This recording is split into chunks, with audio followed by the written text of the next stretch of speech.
Guinée actuellement, n'est-ce pas? Oui. Donc vous êtes au fait des réalités en Guinée en ce moment. Oui. Vous avez parlé des intellectuels qui ont démissionné. Vous faites partie de l'élite intellectuelle. Oui. Si je vous renvoie la question, que faites-vous pour, disons, contribuer à ce sursaut que vous souhaitez voir au niveau du pays, au niveau de l'intelligentsia? Malheureusement, rien ou pas grand-chose. Vous avez bien dit que moi aussi, je suis un intellectuel. Je fais partie du lot. Hein. Bien sûr. Peut-être la seule différence, c'est que moi, je suis un pauvre intellectuel qui a mauvaise conscience. Que j'exprime dans mes livres. Mon roman avec la pauvreté, c'est là, il y a bien longtemps, que j'ai cette mauvaise conscience, que je la traîne comme un boulet. Et malheureusement, je fais partie de ces gens-là. Je suis condamnable moi-même. S'il faut prendre les intellectuels, il faut commencer par moi, bien évidemment. Mais de temps en temps, quand même, j'ai envie de dire, mais mes chers collègues, s'il vous plaît, faisons quelque chose.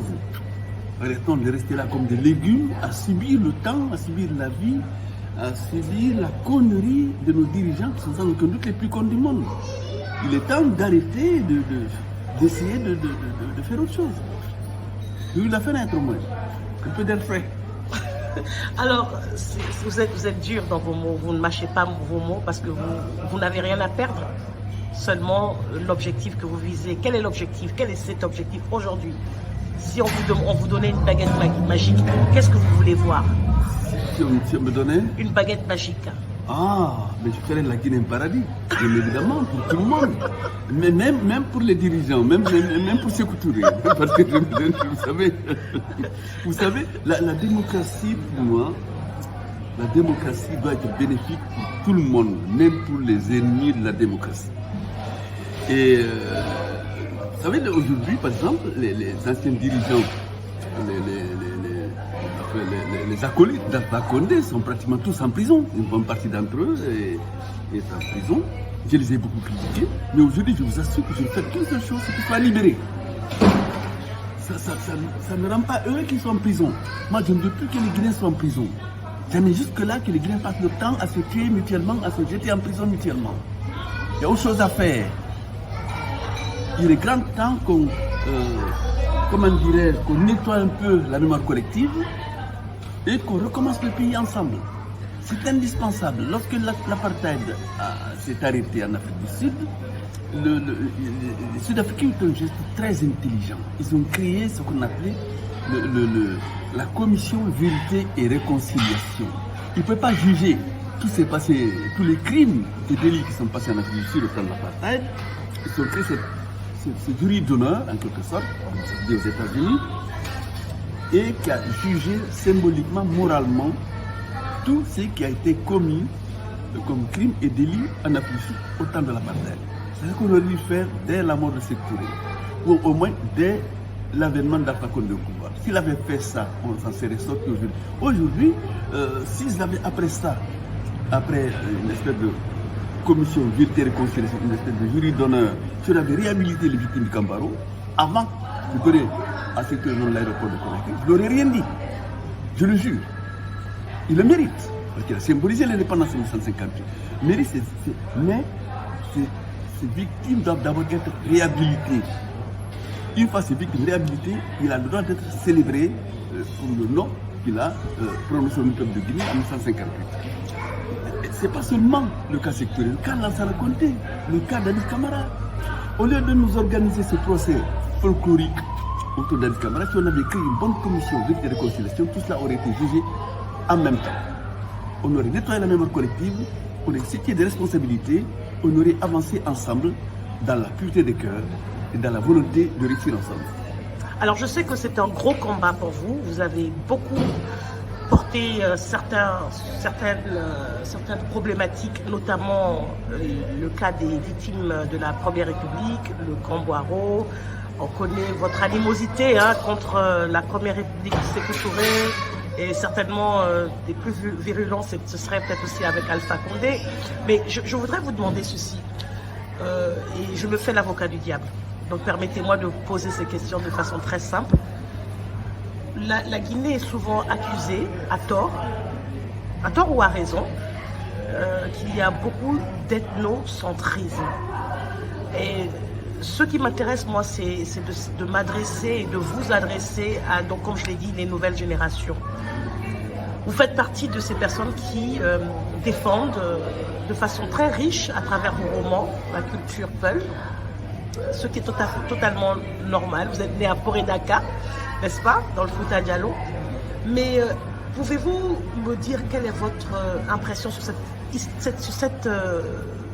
cette problématique de l'ethnocentrisme en Guinée? Est-ce que les Guinéens sont vraiment ethnocentristes? Est-ce qu'il y a de la xénophobie? Qu'est-ce qui se passe dans notre pays? Je ne crois pas une seule seconde que les Guinéens soient des ethnocentristes. Il n'y a pas longtemps, je pense que dans un journal français, on m'a posé la même question. J'ai répondu que dans toute l'Afrique de l'Ouest, là où l'unité nationale la plus solide, c'est la Guinée. Malheureusement, chez nous, il y a eu la stratégie ethnique de la prise de pouvoir et de la conservation du pouvoir. Cela a été fait dès le régime Sékou Touré, ça continue aujourd'hui encore, parce que chez nous, le tribalisme est une chose politique. C'est une stratégie politique, ce n'est pas une réalité sociologique. Vous comprenez ce que je veux dire? Très bien. Les brassages intellectuels sont tels, je connais la Guinée, j'ai grandi partout, hein. J'ai grandi à la région de Mamou, j'ai grandi à Kankan, à Zérikori, à Kindi, à Konek, je connais. Je fais les ethnies guinéennes de mon plus jeune âge. Je connais le brassage qu'il y a, il est terrible. Si Sékou Touré a déclaré la guerre au Peul, c'est une guerre civile, c'est parce que forcément il y a des liens très forts entre notamment les Malais qui sont brassés depuis des siècles et des siècles. Si la Salcote a dit au Fatara c'est qu'il y a guerre civile, c'est parce que l'unité nationale est forte. Partout ailleurs en Afrique, le pays aurait brûlé. Partout ailleurs. Un tel discours en Côte d'Ivoire, au Mali, au Sénégal, c'est la guerre civile. En Guinée, l'unité nationale a survécu à toutes ces conneries-là. Cela veut dire qu'elle est forte, du point de vue de l'histoire et du point de vue de la sociologie. Donc, je ne pense pas du tout qu'il y a ce risque de guerre ethnique en Guinée. Il n'existe pas réellement. Malheureusement, il ne faut pas tenter le diable, hein. Attention, quand même, faut pas... Mais les conneries politiques sont telles, ça peut un jour arriver, mais vraiment ce serait l'extrême. À mon avis, s'il y avait un minimum de bon sens politique en Guinée, on n'aurait même pas parlé d'ethnie. Parce qu'en vérité, l'ethnie en tant que telle n'existe pas. Le brassage est tel, et si on va tout de suite au laboratoire faire un test génétique, on verra qu'à 90-95%, nous avons les mêmes gènes. Notamment Tepel et les Malégués, qui sont des peuples qui sont brassés depuis des millénaires, c'est pas seulement des siècles. Donc, etc. Donc c'est politique. Je sais moi comment c'est venu d'ailleurs. Sous mes yeux, l'indépendance est née sous mes yeux, j'avais 11 ans. On ne va pas me raconter ça. Personne ne va me raconter l'indépendance guinéenne, elle est dans ma tête. Et je sais aussi comment l'ethnicisme est arrivé. C'est sous mes yeux. J'ai un projet, une chronique que j'ai fait la semaine prochaine qui explique ça un peu. Je ne vais pas en parler ici. Je vous invite à la lire. D'accord.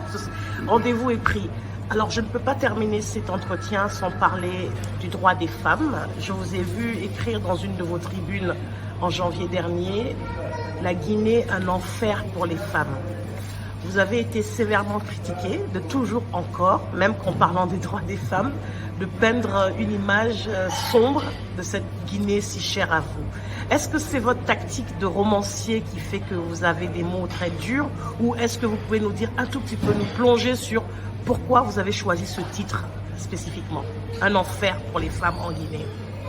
C'est parce que la condition de la femme en Guinée me révolte.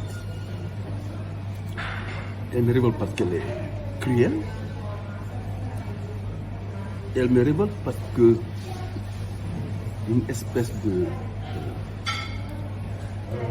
comment appeler ça, d'indifférence au niveau aussi bien des marabouts, des intellectuels, des hommes politiques, même des citoyens ordinaires. C'est comme si la servitude que vit la femme en Guinée était une chose normale. Ça ne révolte personne, ça n'énerve personne. Vous trouvez que c'est pire en Guinée qu'ailleurs, dans la sous-région? Non, c'est pas pire en Guinée. Si, à mon avis, oui, c'est pire. Parce que le taux d'excision est l'un des plus élevés du monde, c'est le deuxième. Au niveau des mariages précoces, c'est pareil. Je pense que c'est le taux le plus élevé d'Afrique de l'Ouest.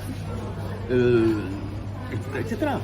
Donc, c'est quand même l'impression que c'est plus grave en Guinée qu'ailleurs, dans les pays voisins en tout cas. Tout cela est préoccupant. c'est choquant, c'est énervant, et il m'arrive effectivement de prendre la plume pour écrire ma colère là-dessus. Alors, ma toute dernière question avant de vous libérer, parce que je sais que vous avez un programme super chargé aujourd'hui.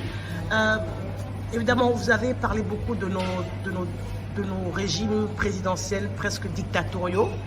Il y a aujourd'hui des re-questionnements sur quel type de modèle on doit suivre avec cette tendance justement à toucher aux constitutions. Est-ce qu'on a des exemples dans le continent en Afrique où il y a eu des réélections et des réélections et des réélections tant que le président en question satisfait les populations? Est-ce que l'intellectuel que vous êtes, qui avez vécu un nombre de situations, pas seulement, mais dans la sous-région, est-ce que vous voyez un modèle comme ça s'ériger pour la Guinée? Alors, le modèle démocratique n'existe pas en tant que tel, il faut le faire, il faut le façonner soi-même, en quoi l'on reprend des réalités du pays, sociologique, historique et culturelle. Ce n'est pas encore le cas aujourd'hui.